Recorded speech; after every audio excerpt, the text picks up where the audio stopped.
Hey everyone, welcome back. If you want to make your browsing experience more personal and organized, customizing your home page in the Brave browser is a great place to start. In this full guide, I'll show you how to fully customize your Brave home page step by step. First, open a new tab in Brave. Then look for the Customize option in the corner. Now you can choose your background style. You can pick a solid color, gradient, or even upload your own image. Next, decide if you want top sites enabled. This shows your most visited websites for quick access.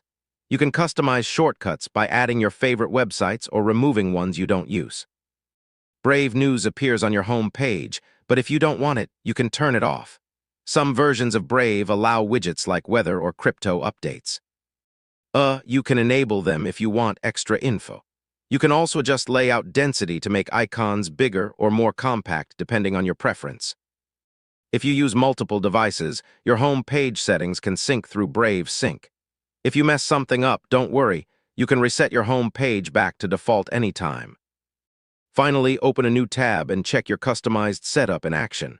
And that's it. Now your Brave home page is fully customized to match your style and browsing habits.